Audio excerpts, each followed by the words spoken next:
ನಿಮಗೆ ವಯಸ್ಸಾಗ್ತಾ ಇದೆ, ಆದರೆ ಮದುವೆ ಆಗಿಲ್ವಾ? ಅವಸರಕ್ಕೆ ಬಿದ್ದು ಸಿಕ್ಕವರನ್ನ ಮದುವೆ ಆಗಬೇಡಿ. ನೀವು ಆತುರ ಪಟ್ರೆ ಮಕ್ಮಲ್ ಟೋಪಿ ಹಾಕ್ತಾರೆ, ಗ್ಯಾರಂಟಿ. ಹುಷಾರಾಗಿರಿ. 8 ಜನ ಬರ್ತಾರೆ, ಹೆಣ್ಣನ್ನು ತೋರಿಸ್ತಾರೆ, ಮದುವೆ ಮಾಡ್ತಾರೆ, 4 ದಿನಕ್ಕೆ ನಿಮ್ಮನ್ನ ಬರ್ಬಾದ್ ಮಾಡ್ತಾರೆ. ತುಮಕೂರಿನಲ್ಲಾಗಿರುವಂಥ ಘಟನೆ ಇದು.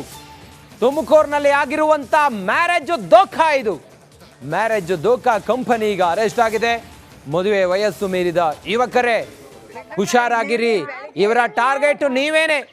ತುಮಕೂರು ಜಿಲ್ಲೆ ಗುಬ್ಬಿ ಪೊಲೀಸರಿಂದ ಭರ್ಜರಿ ಬೇಟೆಯಾಡಿದ್ದಾರೆ. 3 ವರ್ಷದಲ್ಲಿ 5 ಮದುವೆಯಾಗಿದ್ದ ಐನಾತಿ ಈಗ ಅರೆಸ್ಟ್ ಆಗಿದ್ದಾಳೆ.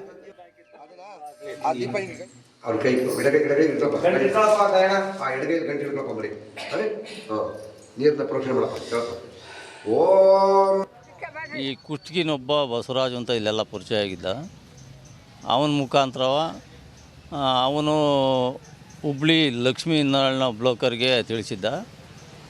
ಆ ಅಮ್ಮ ಆಯಿತು ನಾನು ಕೊಟ್ಟು ಮಾಡಿಸ್ತೀನಿ ನಿಮ್ಮ ಜನತೆ ಅಂತ ಹೇಳಿ ಇಲ್ಲಿಗೆ ನಮ್ಮೂರಿಗೆ ಹುಡುಗಿ ಕರ್ಕೊಂಬಂದು ಮಾತುಕತೆ ಆಡಿ 1.5 ಲಕ್ಷ ರೂಪಾಯಿ ದುಡ್ಡು ತಗೊಂಡು ಒಡವೆನೂ ತಗೊಂಡು ಮದುವೆ ಇಲ್ಲಿ ನಮ್ಮೂರು ದೇವಸ್ಥಾನದಲ್ಲೇ ನಾವು ಸುಮಾರು ಜನ ಸೇರ್ಕೊಂಡು ಮದುವೆ ಮಾಡಿದ್ದು. ಮದುವೆ ಮಾಡಿ ಆದಮೇಲೆ ನಮ್ಮ ಶಾಸ್ತ್ರ ಮಾಡೋಕ್ಕೂ ಅವ್ರು ಬಿಡಲಿಲ್ಲ. ಆಮೇಲೆ ಅವರು ನಮ್ಮ ಶಾಸ್ತ್ರ ಮಾಡಬೇಕು, ನಮ್ಮದೇನೋ ಉಡಿ ತುಂಬ ಶಾಸ್ತ್ರ ಐತೆ, ಗಂಡ ಬರೋಂಗಿಲ್ಲ, ಯಾರ ಕರ್ಕೊಂಬನ್ನಿ ಅಂತ ಹೇಳಿರು. ನಾನೇ ಆ ಹುಡುಗಿಗೆ ಕರ್ಕೊಂಡು ಹೋಗಿ ಬ್ರೋಕರ್ ಮನೆಗೆ ಬಿಟ್ಟು ಬಂದಿದ್ದೆ. ಬಿಟ್ಟು ಬಂದ ಮೇಲೆ ಬಿಡೋಕ್ಕೆ ಹೋದಾಗ 3 ದಿವಸ ಆಗುತ್ತೆ, ನಾವು ಕರ್ಕೊಂಬಂದು ಬಿಡ್ತೀವಿ, ನೀವು ಹೋಗೊಂದು. ನಾನು ಒಂದು ರಾತ್ರಿ ಅಲ್ಲೇ ಇದ್ದು ಇನ್ನು ಬೆಳಗ್ಗೆ ನಾನು ವಾಪಸ್ ಬಂದೆ. ಇನ್ನು 4ನೇ ದಿವಸ ಕೇಳಿದಾಗ ನಮಗೆ ಹುಷಾರಿಲ್ಲ, ಹಂಗೆ ಹಿಂಗೆ. ಆಮೇಲೆ ನಮ್ಮ ತಾಯಿಗೆ ಹುಷಾರಿಲ್ಲ, ಏನೇನೋ ಹೇಳಿರು. ನಮಸ್ಕಾರ, ನೀವು ನೋಡ್ತಾ ಇದ್ದೀರಾ ರಿಪಬ್ಲಿಕ್ ಕನ್ನಡ. ನಾನು ಶ್ರುತಿ. ಆಗಸ್ಟ್ 15 ನಾವು ಸ್ವಾತಂತ್ರ್ಯ ದಿನಾಚರಣೆಗೆ ಎಲ್ಲ ರೀತಿಯ ಸಿದ್ಧತೆ ಮಾಡ್ಕೊಳ್ತಾ ಇದ್ದೀವಿ. ಆದರೆ ರಾಜ್ಯದಲ್ಲಿ ಖಾಸಗಿ ಶಾಲೆಗಳ ಒಕ್ಕೂಟ ನಿರ್ಧಾರ ಮಾಡಿದ್ದು, ಇಲ್ಲ ನಾವು ಅವತ್ತು ಕರಾಳ ದಿನಾಚರಣೆ ಆಚರಣೆ ಮಾಡ್ತೀವಿ, ಕಾರಣ ಎಲ್ಲ ಕಡೆ ಭ್ರಷ್ಟ ವ್ಯವಸ್ಥೆ ನಮಗೆ ಬೇಸತ್ತು ಹೋಗಿದ್ದೀವಿ, ಹಾಗಾಗಿ ಕರಾಳ ದಿನ ಆ ದಿನ ನಮಗೆ ಅನ್ನುವಂಥ ನಿರ್ಧಾರ. ಸರ್ಕಾರದ ವಿರುದ್ಧ ಖಾಸಗಿ ಶಿಕ್ಷಣ ಸಂಸ್ಥೆಗಳ ಹೋರಾಟ ಈ ರೀತಿಯಾಗಿ ಆಗುತ್ತೆ ಅಂತ RR ನೀಡುವ ಮೂಲಕ ಭ್ರಷ್ಟಾಚಾರ ಮಾಡುವ ಕೆಲಸಗಳಾಗ್ತಾ ಇದೆ. BO ಪೋಸ್ಟಿಂಗ್ಗೆ 25 ಲಕ್ಷ ಪಡೆಯುವ ಆರೋಪ ಇದೆ. ಖಾಸಗಿ ಶಾಲೆಗಳಿಗೆ ಶಿಕ್ಷಣ ಇಲಾಖೆ ಹಿಂಸೆ ಕೊಡ್ತಾ ಇದೆ ಅನ್ನುವಂಥ ವಿಚಾರ. KPMTCC ಒಕ್ಕೂಟದ ಪದಾಧಿಕಾರಿಗಳು ಇಂಥದ್ದೊಂದು ನಿರ್ಧಾರಕ್ಕೆ ಬಂದಿದ್ದಾರೆ. ಎಲ್ಲ ಕಡೆ ಭ್ರಷ್ಟ ವ್ಯವಸ್ಥೆ ಹಾಗಾದ್ರೆ ತುಂಬಿ ತುಳುಕ್ತಾ ಇದೆಯಾ? ಯಾವ ಇಲಾಖೆಯನ್ನ ಕೂಡ ಈ ಭ್ರಷ್ಟ ವ್ಯವಸ್ಥೆ ಬಿಟ್ಟಿಲ್ವಾ ಅನ್ನುವಂಥ ಪ್ರಶ್ನೆ. ಈಗ ಶಿಕ್ಷಣ ಇಲಾಖೆಯಲ್ಲೂ ಕೂಡ ಅಂತ ಭ್ರಷ್ಟ ವ್ಯವಸ್ಥೆಯ ಗಂಭೀರ ಆರೋಪ ಕೇಳೋದಕ್ಕೆ ಸಿಗ್ತಾ ಇದೆ. ಹಾಗಾಗಿ ನಾವು ಆಗಸ್ಟ್ 15 ಕರಾಳ ದಿನವನ್ನಾಗಿ ಆಚರಣೆ ಮಾಡ್ತೀವಿ, ಕಾರಣ ನಮಗೆಲ್ಲ ಇನ್ನ ಸ್ವಾತಂತ್ರ್ಯ ಸಿಕ್ಕಿಲ್ಲ ಅನ್ನುವಂಥ ವಿಚಾರವನ್ನ ಪ್ರಸ್ತಾಪ ಮಾಡ್ತಿದ್ದಾರೆ.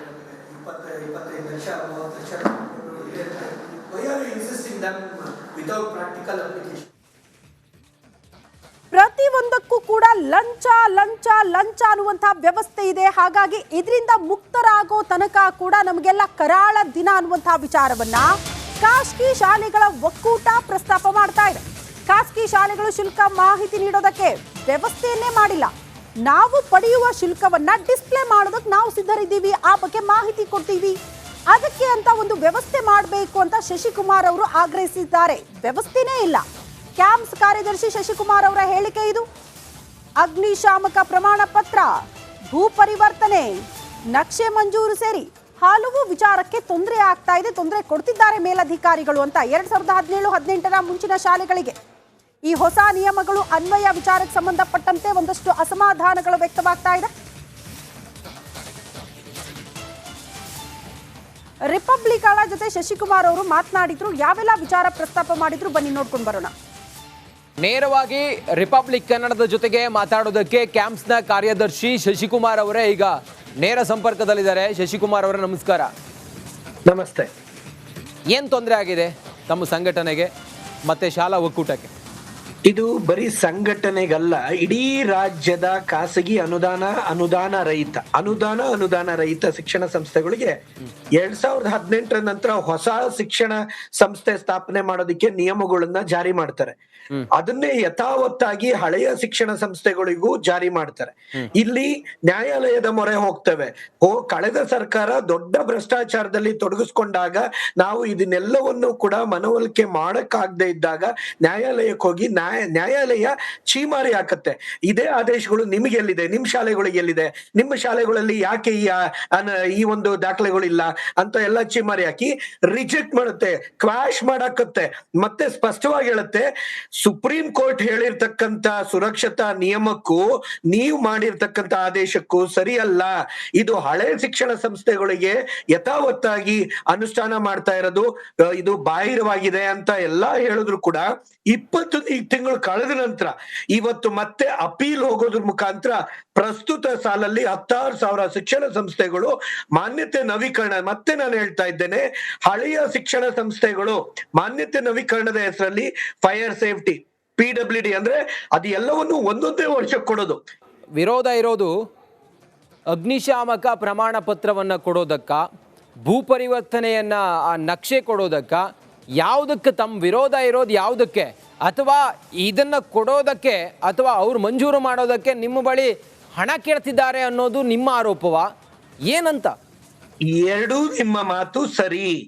ಒಂದು, ಈ ಯಾವ ಕೂಡ ಹಳೆ ಶಿಕ್ಷಣ ರೆಟ್ರೋಸ್ಪೆಕ್ಟಿವ್ ಅಂದ್ರೆ ಪದದ ಅರ್ಥ ನಾನು ಮಾಡ್ಕೊಂಡಿದ್ದೇನೆ, ಈ ಸಮಾಜ ಕೂಡ ಮಾಡ್ಕೊಳುತ್ತೆ.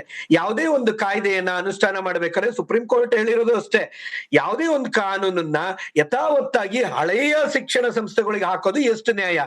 ಇಲ್ಲಿ ಮನುಷ್ಯ ಮಾಡಕ್ಕಾಗದೆ ಇರೋದು, ಉದಾಹರಣೆ ಕೊಡ್ತೀನಿ. ಈಗಿರ್ತಕ್ಕಂಥ ಶಾಲೆಗಳು ಹಳೆಯ ಏನ್ ಬಂದಿದ್ವು ಅವಕ್ಕೆ ಸುತ್ತ ರೋಡ್ ಇರ್ಬೇಕು, 10,000 ಲೀಟ್ರು ಟ್ಯಾಂಕ್ ಮೇಲಿಡ್ಬೇಕು, ಹೆವಿ ಪಂಪ್ ಹಾಕ್ಬೇಕು, ಹೆವಿ ಪ್ರೆಷರೈಸ್ಡ್ ಚಾನಲೈಸ್ ಮಾಡಬೇಕು, ಆಮೇಲೆ ಭೂ ಪರಿವರ್ತನೆ ಆಗ್ಬೇಕು.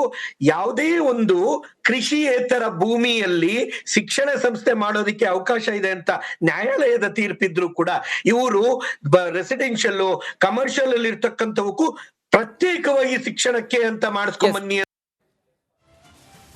ಅನುದಾನ ರಹಿತ ಎಲ್ಲ ಶಾಲೆಯವರ ನಿರ್ಧಾರ ಕರಾಳ ದಿನವನ್ನಾಗಿ ಆಚರಣೆ ಮಾಡ್ತೀವಿ ಅನ್ನೋ ವಿಚಾರವನ್ನ ಶಶಿಕುಮಾರ್ ಅವರು ಪ್ರಸ್ತಾಪ ಮಾಡ್ತಿದ್ದಾರೆ. ಅವರ ಪ್ರಮುಖ ಆಗ್ರಹ ಇಷ್ಟೇ, ಸುಪ್ರೀಂ ಕೋರ್ಟ್ ಆದೇಶವನ್ನ ಯಥಾವತ್ತಾಗಿ ಜಾರಿ ಮಾಡ್ತೀರಿ ಅಂದ್ರೆ ಅದನ್ನ ಸರಿಯಾಗಿ ನಾವು ಕೂಡ ಪಾಲನೆ ಮಾಡ್ತೀವಿ. ಆದ್ರೆ ಈ 2018ರ ಹಳೆಯ ಶಾಲೆಗಳಿಗೂ ಕೂಡ ನೀವು ಈ ನಿಯಮಗಳನ್ನ ತಂದು ಹೇರಿದ್ರೆ ಅದು ಕಷ್ಟ ಆಗುತ್ತೆ.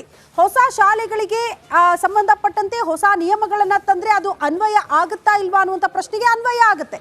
ಅನ್ವಯ ಆದ್ರೂ ಕೂಡ ಅದನ್ನ ಪಾಲನೆ ಮಾಡಕ್ ನಾವು ಸಿದ್ಧ. ಆದ್ರೆ 2018ರ ಹಳೆಯ ಶಾಲೆಗಳಿಗೂ ಕೂಡ ನೀವು ಹೊಸ ನಿಯಮ ಪಾಲನೆ ಮಾಡಿ ಅಂತ ಆದ್ರೆ ಬಹಳ ಕಷ್ಟ ಆಗುತ್ತೆ ಅನ್ನುವಂಥ ವಿಚಾರವನ್ನ ಪ್ರಸ್ತಾಪ ಮಾಡ್ತಿದ್ದಾರೆ.